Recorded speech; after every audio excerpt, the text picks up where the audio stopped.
Hay fechas en el calendario que, no sé, guardan secretos, que son como una encrucijada en el tiempo.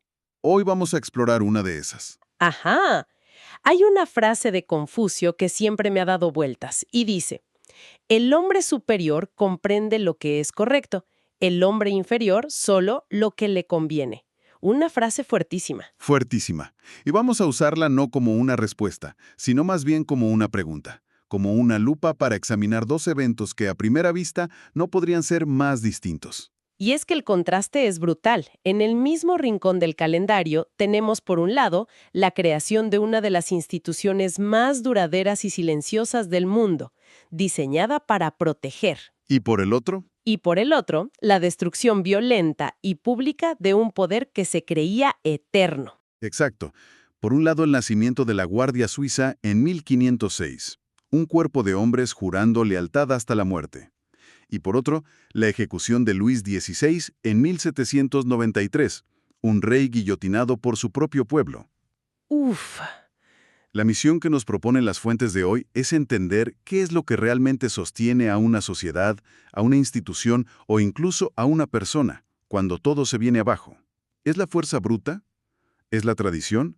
¿O es algo más profundo?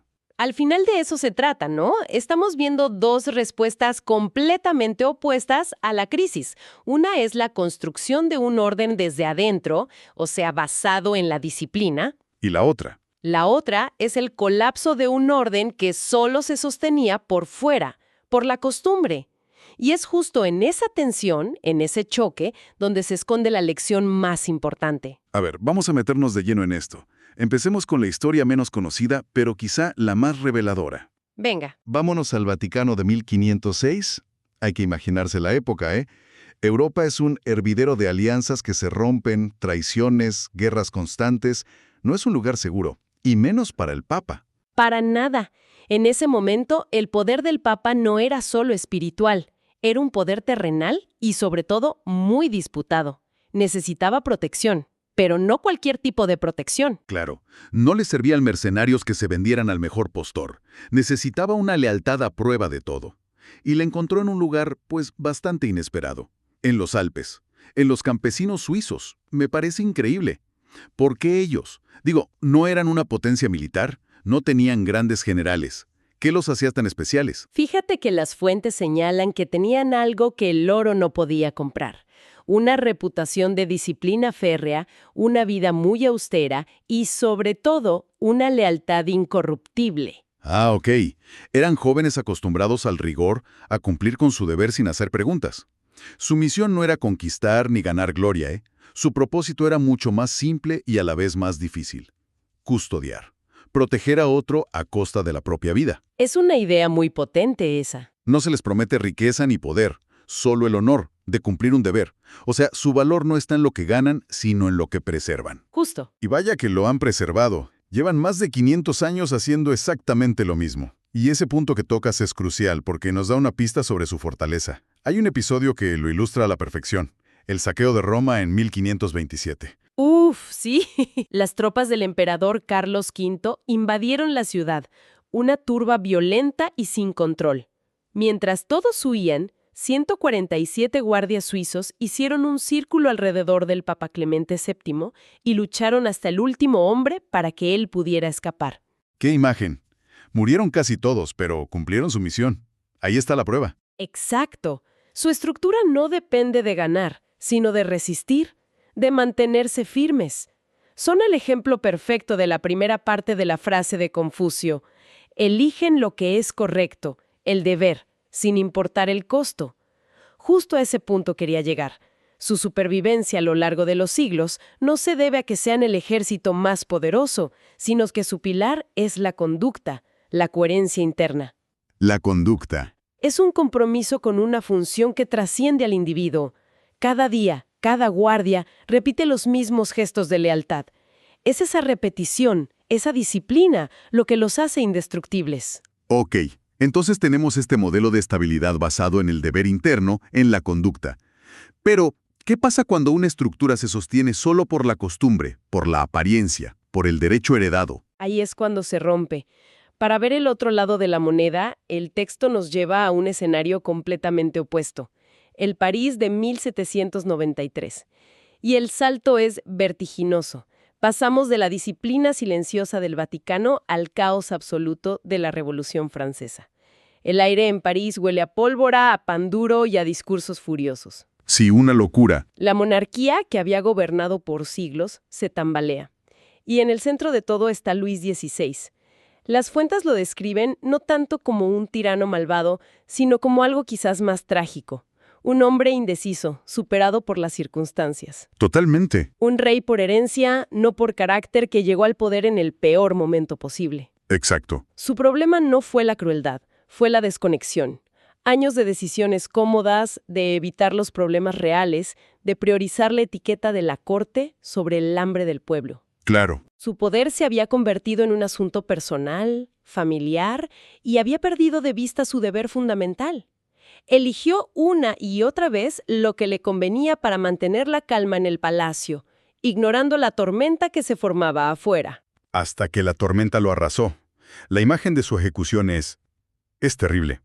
No solo muere un hombre, muere la idea de que se puede gobernar simplemente porque siempre ha sido así. Muere el poder que no rinde cuentas. Pero lo que vino después no fue la utopía que esperaban los revolucionarios. Para nada. La caída del rey no trajo estabilidad, sino una espiral de violencia todavía peor. El reinado del terror. La guillotina no paró. Una facción ejecutaba a la otra, Robespierre, Danton, los mismos líderes de la revolución terminaron decapitados. Es una lección brutal. Destruir un orden, por muy injusto que sea, no garantiza que el que venga después sea mejor. A veces, solo crea un vacío que se llena con más caos. Es terrible pensar en eso. Rompieron el viejo sistema esperando libertad y lo único que consiguieron fue un caos más sangriento. Sí. Entonces, tenemos estas dos historias que no podrían ser más distintas. Unos guardianes silenciosos que perduran por siglos y un rey decapitado cuyo poder se desmorona en unos pocos años. ¿Parecería que no tienen nada que ver? Parecería. ¿Cómo es que el texto logra unirlas? Suena a que el hilo conductor es bastante inesperado. Y lo es. El texto argumenta que la clave para entender este contraste no está en la política ni la estrategia militar, sino en una filosofía milenaria de Oriente, el confucianismo. ¿Confucianismo? Vaya, eso sí que no me lo esperaba. Siempre lo he asociado con reglas sociales muy estrictas, con reverencias. ¿Cómo se conecta eso con guardias suizos y reyes franceses? Es que a menudo lo entendemos mal. Fíjate que el confucianismo no nació como una religión, sino como una respuesta muy práctica a un problema muy concreto, el caos. Ah, ok. En la antigua China, durante un periodo de guerras y fragmentación, Confucio se hizo una pregunta que hoy sigue siendo súper relevante. ¿Cómo debe comportarse una persona para crear orden a su alrededor, incluso cuando nadie la está vigilando? O sea, no es tanto sobre creer en algo, sino sobre cómo actuar. Exactamente, una filosofía de la conducta. Exactamente. Su foco está en las relaciones. ¿Cómo actúas con tu familia, en tu comunidad, en tu trabajo? La premisa es simple. Una sociedad ordenada solo puede nacer de individuos ordenados. Tiene sentido. Y un individuo se ordena cuando aprende a navegar la tensión constante entre dos fuerzas, la rectitud y la armonía. Rectitud y armonía. Suenan bien, pero a ver, ¿qué significan en la práctica? La rectitud es hacer lo correcto. Actuar con justicia, con integridad, incluso si es difícil o te perjudica a corto plazo. Es el pilar interno, ¿sabes? Ok. La armonía, por otro lado, es entender el contexto. Ser consciente del impacto de tus acciones en los demás para no romper el tejido social. Es la sensibilidad externa. El problema, y aquí está el meollo del asunto, es que necesitamos ambas. Claro. Me imagino que si te vas a un extremo, la cosa se pone fea. Totalmente. Rectitud sin armonía es fanatismo. Es esa persona que impone su verdad sin importarle a quién se lleva por delante. Es rigidez pura. ¿Y al revés? Por otro lado, armonía sin rectitud es corrupción. Es el deseo de llevarse bien con todos, de evitar el conflicto a toda costa, aunque eso signifique sacrificar tus principios. Es pura conveniencia. Vaya, la metáfora del bambú que proponen las fuentes ahora cobra todo el sentido. Me parece una imagen increíblemente clara. Es buenísima. Hasta ahora, uno piensa en la fuerza como algo rígido, ¿no? Como un roble que se planta firme contra el viento. Pero esta idea de que la verdadera resistencia está en la flexibilidad te cambia la perspectiva por completo. Es que el bambú es un maestro de la supervivencia. Por fuera parece frágil, incluso hueco, pero su fuerza no está en la rigidez. Cuando llega el vendaval, el bambú no lo enfrenta, no se resiste. Se dobla. Se dobla, cede, absorbe la fuerza del viento, y cuando la tormenta pasa, regresa a su centro. No se quiebra. Y no es solo eso. El texto menciona algo sobre sus raíces, ¿no? Que su crecimiento es invisible al principio. Así es. El bambú pasa años fortaleciendo su red de raíces bajo tierra antes de dispararse hacia el cielo. No busca resultados inmediatos, construye una base sólida primero. ¡Wow! Y lo más importante, un bosque de bambú es casi una sola entidad. Sus raíces se entrelazan, se apoyan unas a otras. La fuerza no es individual, es colectiva. Ahora sí, conectemos todo.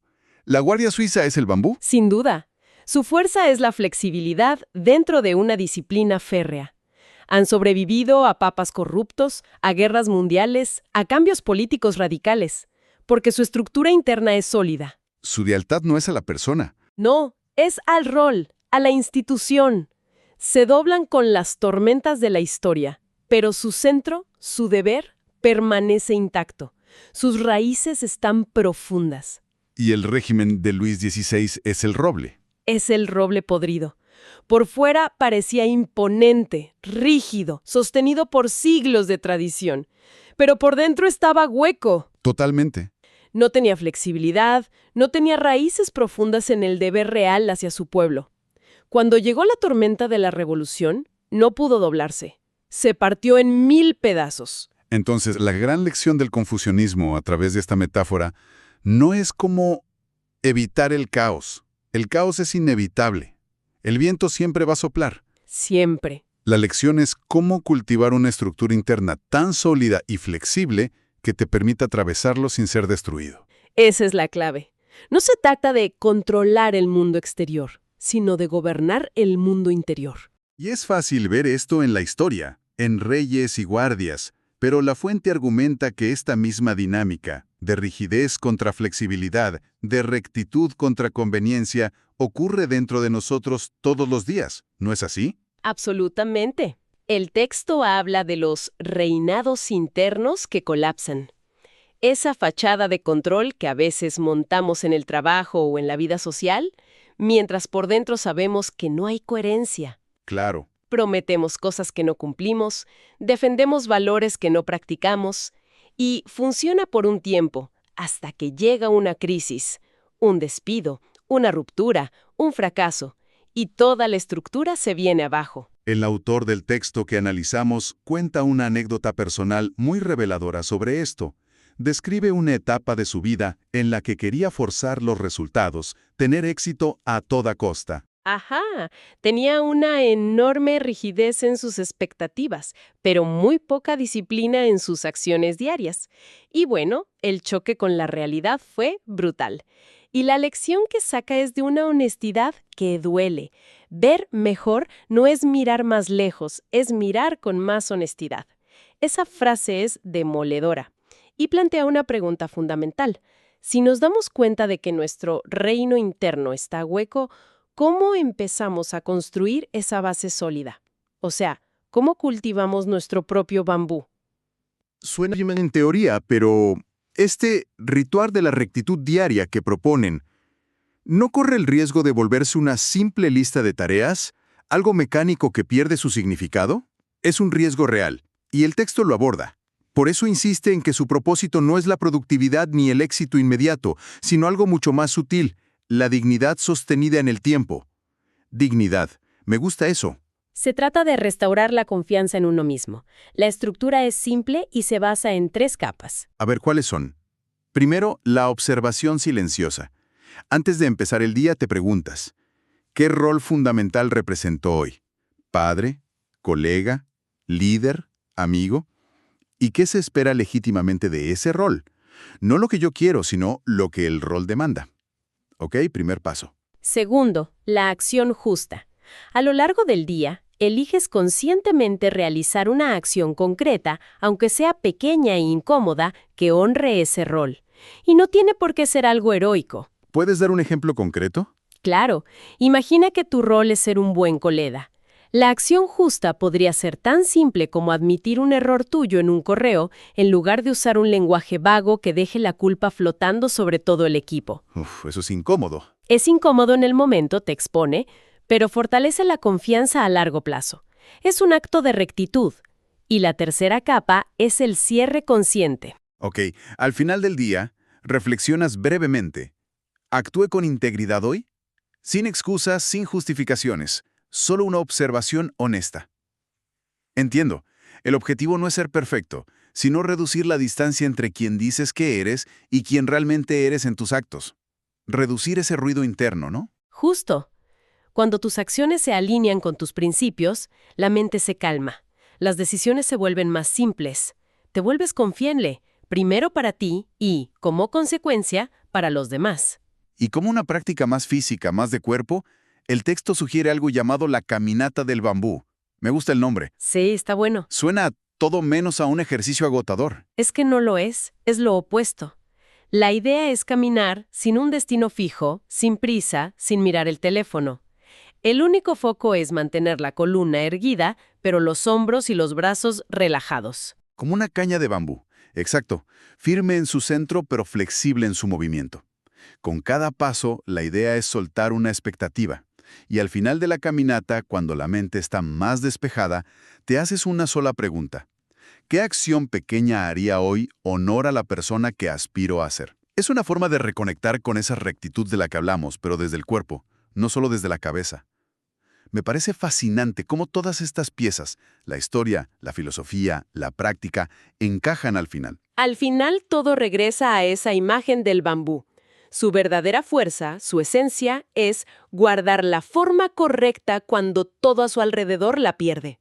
Claro, La Guardia Suiza sobrevive porque, como institución, cada día repite la forma.